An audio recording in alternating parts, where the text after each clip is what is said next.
If you enjoyed this video, head on over to teespring.com where you can get some holiday themed merch for all of my logos and specifically some Halloween themed merch. Use code NUTWEEN24 for 20% off. Hello, I'm Peanut, and welcome to the final episode within Perceptions of the Dead. Tyrone has made it his business to help solve the troubles of those afflicted by the undead. What seems like a case of a haunting may find him risking more than his own life, but his very soul. Perceptions of the Dead. I'll be the first to admit, there's something a little sad about watching a pirated copy of the original Star Wars trilogy. Well, that's a way to start an episode. It's been out for as long as I've been alive. You'd think I'd own a legal copy by now. Yes, you should. But really, where can you find a legal copy nowadays where Greedo shoots first? Exactly. Nowhere. It's a sad fact of life. I pull another chip from the bag and munch as quietly as I can. I have the volume way down so I can hear the rest of the house easily. The crunching of the chip is almost loud enough to drown out Han's rant about the Falcon's speed. Well then. My eyes dart up to the girl on the ceiling. She's still staring, wide-eyed, her pupils dilated, and her claws clicking rhythmically at her sides while she sits watching me. I pull out my phone and snap another picture of her, checking to make sure the screen stays empty. It does, and I slide the device back into my pocket. Well then. The owners of the house had been right. They had a ghost, but it was a harmless haunt, incapable of manifestation. The creepiest thing she had done was stand at the end of the hallway and watch me watch TV with their amazing sound system. Okay. She clicks at me and I hush her. As though it wasn't already hard enough to hear. She doesn't respond and I regret not downloading a version with subtitles. I've been here for almost a week. So far, only Little Miss Claus has shown up, and it hadn't been hard to identify her. She's the ghost of a girl who had suffered from an acute case of depression and took her own life. Well, that's something Apparently, she did the deed with a pair of scissors, which explains the increasingly annoying clicking scissor claws. Her family had sold the house after the loss of their only daughter. It eventually ended up in the hands of the current owners, the ones who had hired me. Their descriptions of the haunt had pretty much been a dead ringer of the girl.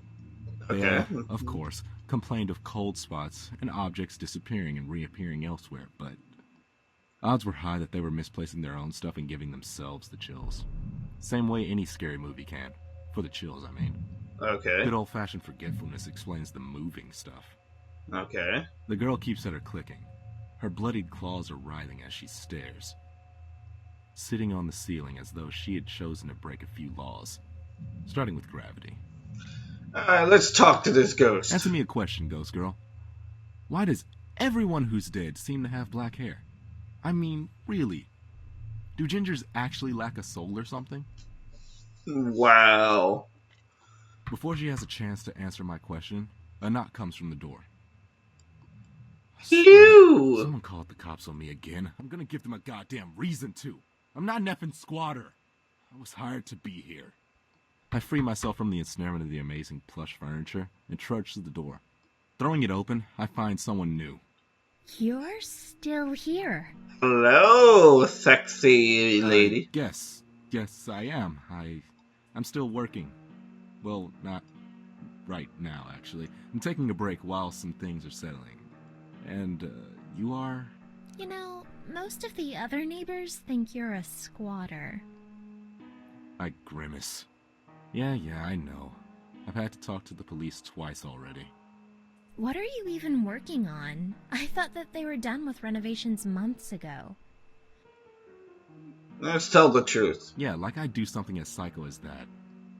The owners reported some odd noises. Okay. Creaking, groaning, rattling. The kind of noises you don't want to be hearing in a newly renovated home. Okay. The thing is, their contractors haven't been able to identify the source or even replicate the issue when on site. I do construction. I'm in between jobs right now, so they're hiring me to stay here until the issue occurs and use my expertise to identify and resolve the problem. Okay. That sounded pretty believable, not to mention oddly close to the truth. It'd have been enough for the police both times before, after all.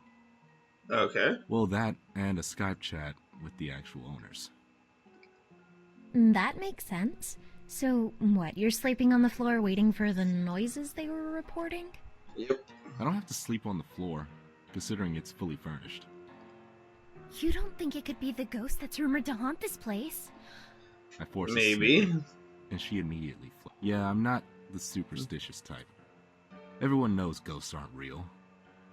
Everyone was wrong, of course.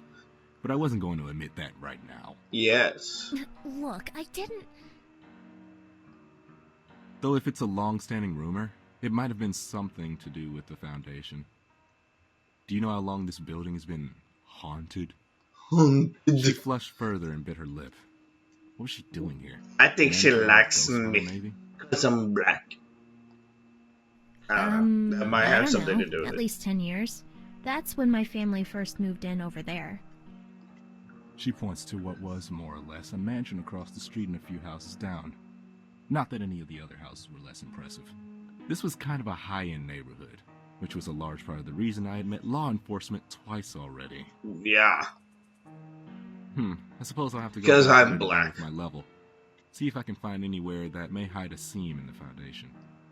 Do you need help? Okay, seriously, what was her deal? No, I've got it just fine. Oh, okay. Well, it was nice to meet you. You too, kid. Well then. She stands there watching with the eyes of a puppy as I close the door on her. I look back to the clicking ghost on the ceiling and realize that I got more heebie-jeebies from talking to that girl than I did watching movies with a ghost hanging above my head. I nearly jump out of my skin as my phone goes off.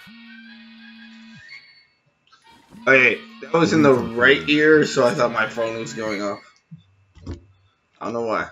Looks like I have another job after this one, Snippy. She clicks the same as she had before, unresponsive to my attempts to converse with her, which is a good thing. It means she's a passive hunt. No need to gank her. She'll fade naturally.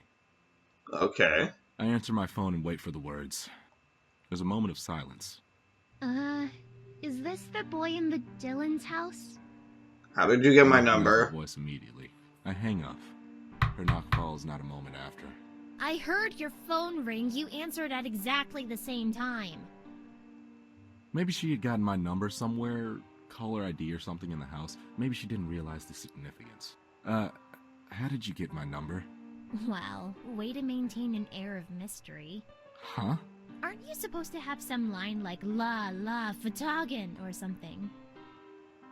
No, the caller is supposed to say that. Fuck. Did I just say that? Oh, An awkward pause hung itself. Okay. Much like I was thinking about doing. can I come in? It feels odd to talk about this kind of stuff on the other side of the door when you're right there. I grimace and let her in. How did you get my number? I read about it on 4chan. I wasn't sure it was You don't mention until 4chan. just now, though. I had my suspicions from the moment you arrived. Someone posted my number on 4chan? You're nothing like I imagined from the urban legends, though. What, were you not expecting a black guy? Well, I was expecting someone tall and dark, so I suppose I was right in a sense. Oh, that's brave. A race joke. Yay. Why are you making it about that? Because I'm hoping it makes you feel uncomfortable and you'll leave. So, is it true? Is anything here? I almost turned to check on the girl in the ceiling, but maintained my gaze. Nothing that the tenants have to worry about, it would seem. That's an evasive answer. Will you leave if I give you some information? Maybe. Yes. Well, maybe. It depends on what you tell me. I'd figured as much. I'm a spiritualist. I work for folks who think they have ghosts. Okay. I flip up my hood. With the appropriate ambience, I strike a much more intimidating character. The girl's face paled a little. No kidding. The hood is actually one I stole from the body of a serial killer. His psychic residue left it with an aura of violence that would invoke fear. It's a long story. Well then. What more would you know? Are they real? Yes, but they're so rare, you will never encounter one in your entire life. It was Okay. a half-truth. She wouldn't. She didn't have the spiritual perception. The lie lay in the rarity, as advertised by the clicking of the girl on the ceiling. Oh. Okay. Disappointment. Good. It shouldn't take much to push her towards boredom and a departure. She looks around the house, the disappointment slowly spreading to her face. So there's no... Why does she stop? I follow her gaze to the girl on the ceiling. The clicks grew louder. The ghost stood up in a violent... Oh no. She could see it, and it her. Oh, yay. All at once, it rushed her. Claws sweeping wildly as its seizure-like movements brought it closer. Fear had taken the girl's voice. Should I kill it? No, it's harmless to almost everyone. There's only one thing to do. I roar. Roar! I always feel like this when I roar. To tell the truth, I still don't even know what I'm really doing. But I can feel myself die, just a little. Unless the girl on the ceiling stops in her tracks. Yes. A moment of pause and she retreats. Sitting back above the TV where she had watched me earlier. Okay. I let out a breath as my soul snaps back into place. Alright. Behind me, I hear desperate gasping. Great, maybe a panic attack will scare her off. Slowly she raises her arm. I follow the finger. It's not pointing at the girl on the roof. There's someone out there. I turn to the glazed glass door. Pressed flush against the glass is a face without features and hands with fingers too long. For the first time in years, I felt my blood run cold. Is it salad fingers? No. What's wrong? Her voice is still panicked. Scream again! Make it go away! I try to speak, but my voice catches in my throat as its hand glides smoothly to the doorknob, and the handle begins to turn. I lunge to turn the deadbolt. What's wrong? What is it? Why can't I speak? Scream again! The handle Well, stops then. rattling. The form steps away from the door, fading into obscurity of the frosted glass. No. No, what?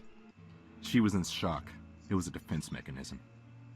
I wish I could easily overcome my fear with it. We need to figure out a way to escape.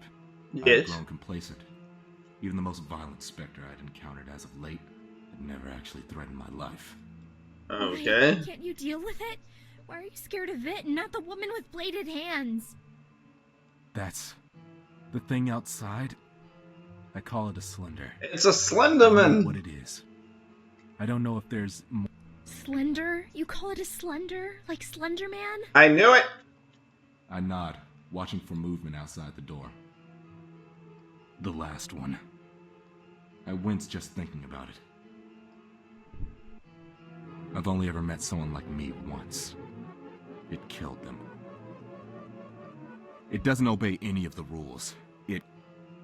In the distance of the back of the house, I hear a rattle. It slenders out its own Definite rules. creak. She gasps, then stifles her breath. Silence falls as even the clicking stops. It's inside. Oh god, it's here. Why did I come here? The ghost on the ceiling scuttles away, hurrying up the incline above the stairs. Okay. I try to steady my breathing. Slowly, I lean over, peering around the corner, down the hallway to the back half of the house. As still as the grave, it stands, a silhouette in the hallway. Fuck. Should I move? Should I run? The decision is made for me as a hand closes around my own. The sight is gone as I feel myself tug backwards.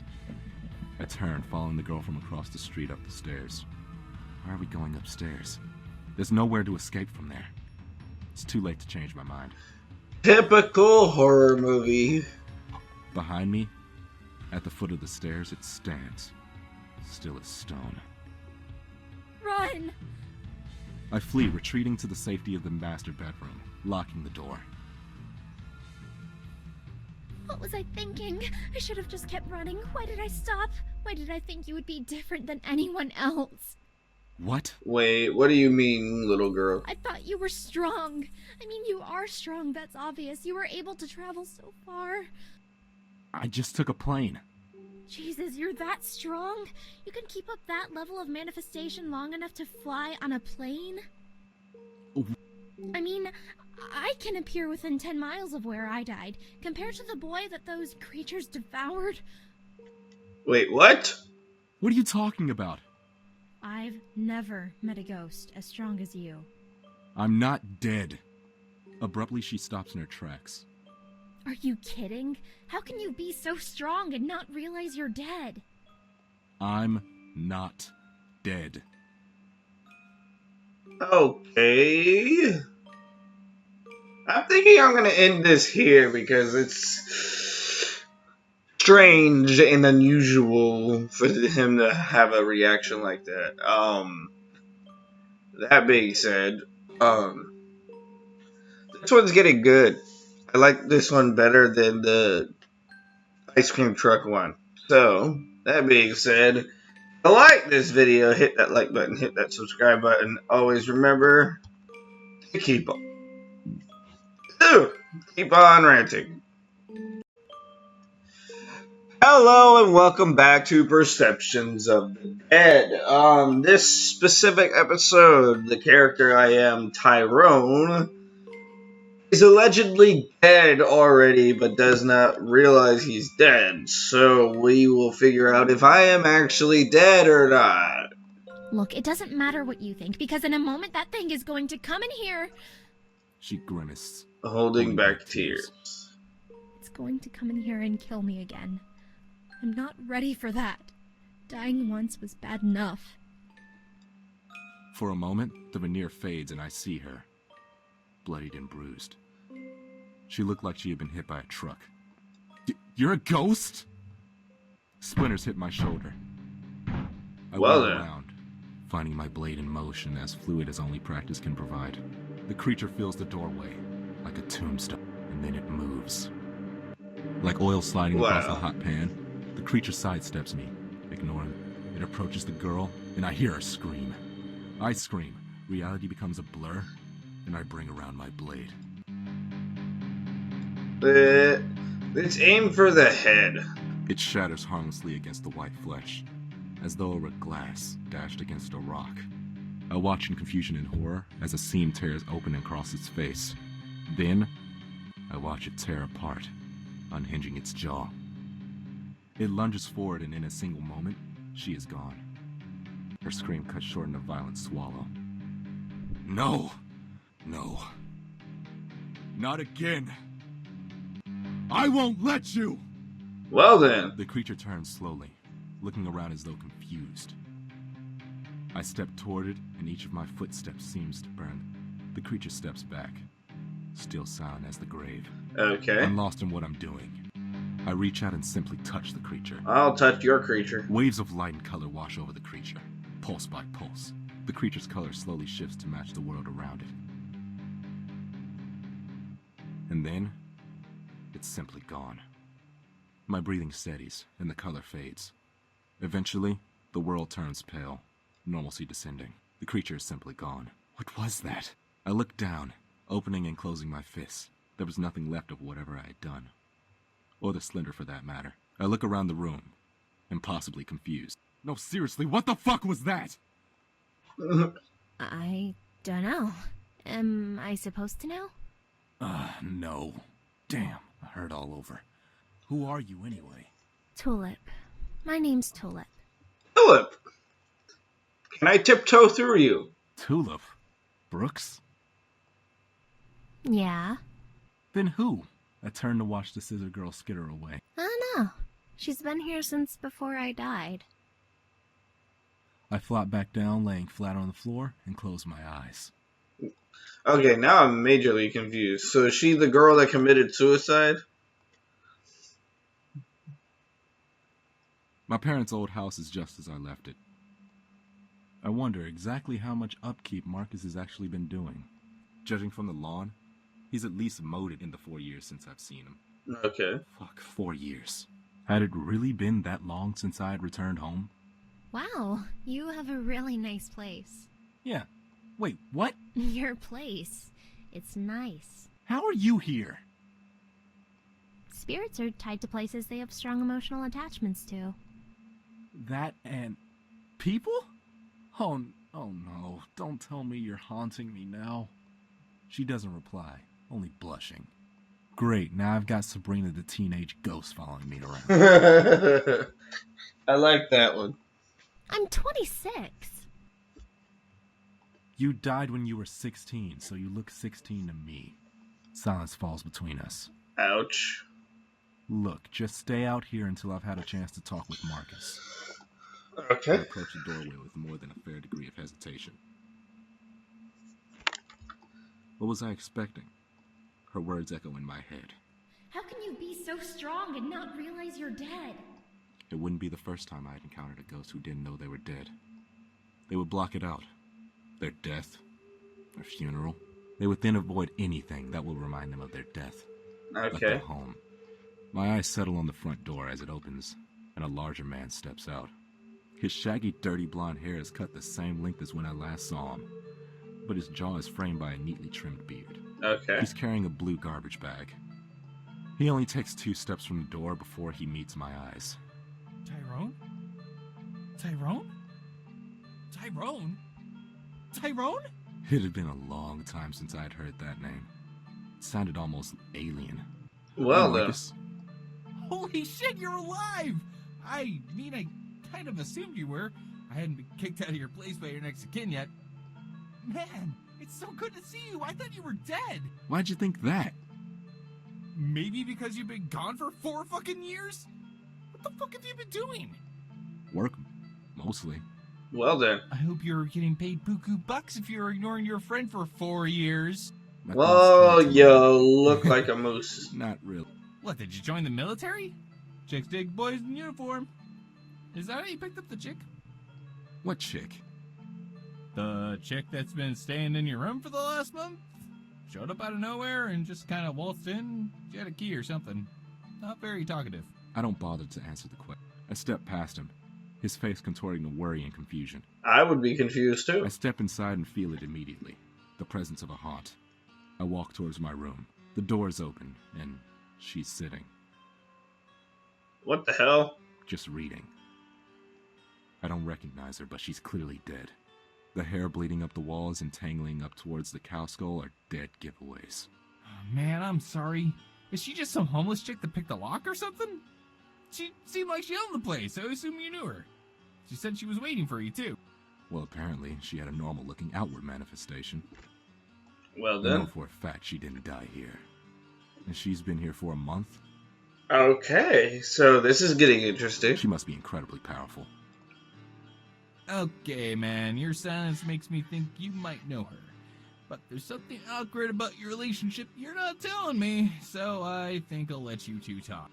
But if you fucking leave without talking to me about whatever the fuck you've been up to since you left, I swear I'm gonna kill you. Marcus walks away, Well then. closing the door behind him. It's kind of unfortunate. I don't have a moment to enjoy the fact that his threatening of my life confirmed that neighbor girl had been wrong. I was still alive. Unlike this girl. Who are you?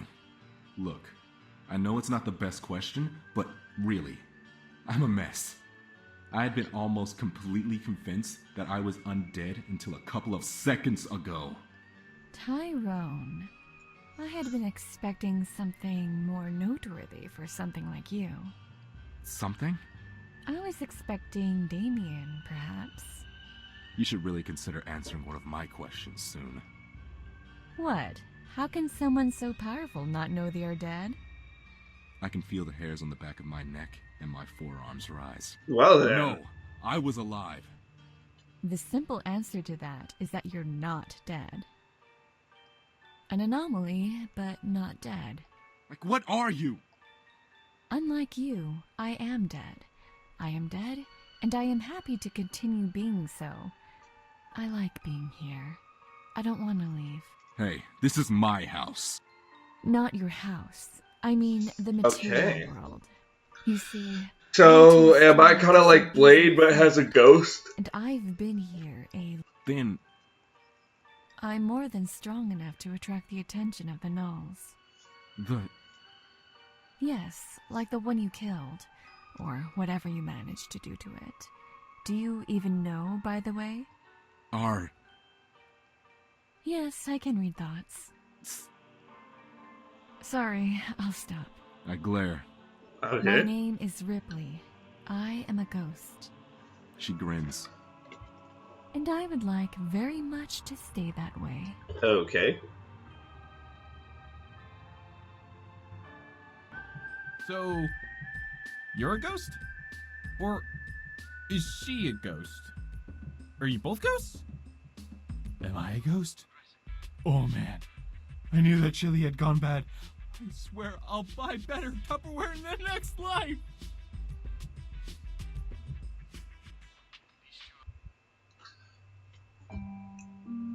Okay. I'm hoping there's more game to this, because this is only volume 1. Now I really want to know what the hell is going on. So I'm hoping there's a volume 2 soon. That being said, I was digging the third story, but now I have no idea what's going on. So